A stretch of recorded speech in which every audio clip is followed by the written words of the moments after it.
Welcome to the Center for Special Minimally Invasive and Robotic Surgery with Dr. Camran Nezhat. During your pre-operative appointment, we will review your surgical plan, sign consent forms, review your surgery day preparation requirements, answer insurance questions, and address any additional questions that you may have. You will receive your prescriptions for before and after your surgery at your pre-op appointment. We recommend that you fill them a few days prior to your surgery, as some medications might require prior authorization from your insurance. You will receive a phone call the day before your procedure from the surgery center's pre-op team to confirm your check-in and surgery time. They will also go over surgery preparation and aftercare with you. Please remove all jewelry, including nose, belly button, and wedding rings for surgery. Leave your valuables at home and do not wear makeup, nail polish, or lotion the day of surgery. Before your surgery, please do not take any kind of blood thinners like Motrin, naproxen, aspirin. Don't take any of them for a couple of weeks, please. Or if you do take them or have taken them, please let us know. Do not use too much vitamin in excess. One vitamin a day is quite adequate. Stop taking all of these herbal medications a couple of weeks in advance. The reason is that it thins your blood and it may interfere with the anesthesia. Do not use any marijuana or its product, and if you have used it, please tell us. It is important. Before your surgery, it is important that every day you be active. You do some breathing exercises for 3 to 4 minutes every day. Breathe very deeply and let it go. Then your lungs get stronger and they can tolerate the anesthesia much better. Again, before your surgery, please make sure you stay active and walk every day for 4 or 5 minutes at least. If you are a vegan or vegetarian, please make sure you let us know. 2 or 3 days before your surgery, have a good diet of carbohydrate because that would help you recover faster. So you heard me correctly. 3 to 4 days before, have a good diet of carbohydrate. The day before surgery, also have a carbohydrate diet, but not heavy, very, very mild. Please do not eat after 7 or 8 p.m. the latest. Drink fluids. Again, carbohydrate fluid would be fine. After midnight, please do not drink anything. Your surgery is in the morning, so please do not have any fluids after midnight. If in the morning you wake up and you have to take your Predium to make your urine orange for surgery, you can take it with a little sip of water. That is okay. Otherwise, don't drink anything. You can brush your teeth, and that is fine. Avoid red and blue foods and food coloring. Examples of things you may drink include apple juice, white grape juice, Gatorade, 7-Up, and Sprite. Please also avoid dairy products. Important is that you put your Cytotec the night before, and in the morning, when you get up, take 2 of the Prediums with a little sip of water. Cytotec is a prostaglandin that softens the cervix before surgery. The night before surgery, place the medication in the vagina before bed. It may cause cramping and vaginal bleeding. If you need to take pain medication, do not take anti-inflammatory medication such as ibuprofen or naproxen. In other words, no Motrin, Advil, or Aleve. You may take over-the-counter Tylenol for pain. Pyridium will turn your urine orange. It makes it easier to evaluate your ureters at the time of cystoscopy. It is a urinary pain reliever and treats pain, burning, increased urination, and increased urge to urinate. If you find that you're having these symptoms, take 1 tablet by mouth twice a day or as needed postoperatively. You can also purchase over-the-counter brands to alleviate these symptoms.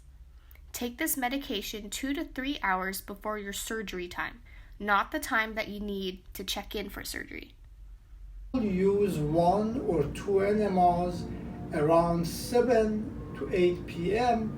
because it just empties your bowel and makes the surgery a little bit easier. Your post-operative appointment will be 4 to 6 weeks after your surgery with subsequent visits 6, 8, and 12 months post-op. There may be various medication you will need to take post-operatively. The physician will discuss these with you in detail, and more information can be found in your pre-operative packet. After your surgery, in the recovery room, you wake up immediately and they will get you to empty your bladder and walk 3 to 4 minutes. So the day of surgery, we encourage you to walk 3 to 5 minutes every hour and empty your bladder as often as you can. Please continue your deep breathing after your surgery using the incentive spirometer you will receive from the surgery center. Do this several times every hour to keep your lungs open. Most patients will have their first bowel movement within 3 to 7 days following surgery. Do not be alarmed if your bowel movements are not regular for the first week. It is normal to experience light bleeding after surgery. If you're concerned about the amount of bleeding, you may use the following guideline to help you. Am I needing to change my pad every hour? Is the pad saturated when I change it? If you're using a maxi pad and the answer is yes, you should contact the office. If the answer is no, the bleeding is normal and will eventually subside. If you are unsure, do not hesitate to call us. Your first 3 periods following surgery may be irregular in timing, duration, or amount of bleeding. If you feel that you need medication for the pain and Tylenol and ibuprofen are not helpful, please contact the office. If you have undergone a hysterectomy and bleeding is persistent for over 2 weeks and/or is increasing in flow rather than slowing down, please contact us to review your symptoms. Do not use tampons for the first 2 to 3 weeks after surgery. Our goal is for a gradual return to a normal diet. Please start with a clear liquid diet. This consists of any food that is liquid in its original form and that you can see through. This includes broth, tea, and jello. Once this is tolerated, you may advance to a full liquid diet. Once you pass gas, you can start a soft foods diet.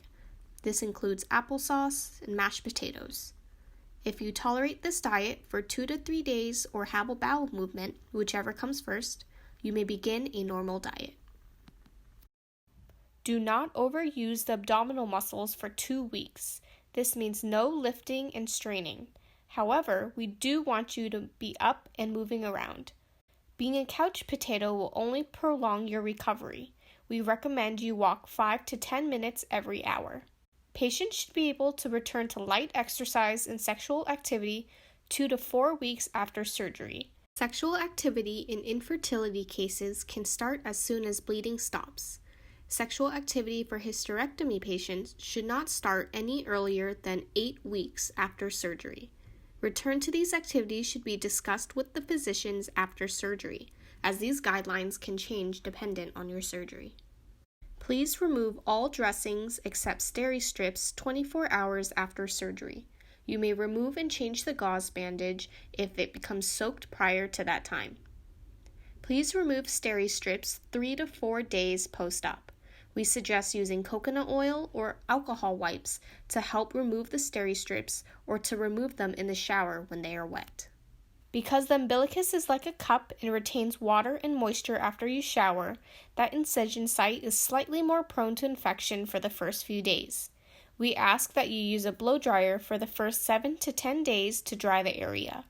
Do not apply liquid or ointment medications or any other product to protect the wound while your incisions are healing. You can wrap gauze around your finger to clean your belly button daily. Do not use Q-tips for cleaning during this period. Swelling, redness, and pain are common with all wounds and will go away as the wound heals. If swelling, redness, or pain increases, if the pain feels warm to the touch, or your wound edges reopen or separate, please call the office. You may shower as often as you'd like after surgery. However, please refrain from sitting in a bathtub, hot tub, or swimming for the first 3 weeks so that you can allow your incisions to heal. Be sure to dry your incisions after water exposure. Do not feel rushed to return to work. Recovery is an important process, and return to work or activities too soon can extend your recovery. Please contact our office regarding disability paperwork. More information can be found in the last page of your pre-operative packet. Please refrain from driving for a minimum of 7 days. Never drive while taking pain medication, and please use good judgment before driving. Our physicians and staff are always available, even after hours. No question or concern is too small. During normal business hours, you may contact the office at 650-327-8778. After hours and on the weekends, you may call 650-723-6661 to reach the physician on call for any urgent matters. The pager ID is 14239. Please notify us if you develop a temperature of 100.4 degrees or greater.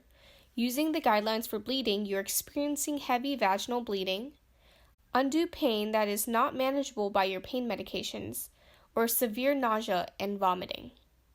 Please note that it is normal to have some clear to slightly bloody discharge during healing. Signs of infection include thick, yellowish, greenish discharge, inflammation at the site, warm to touch, and a fever. We wish you a speedy recovery. Our office is dedicated to the health and recovery of each and every patient. Do not hesitate to call us at any time if you have any questions or concerns.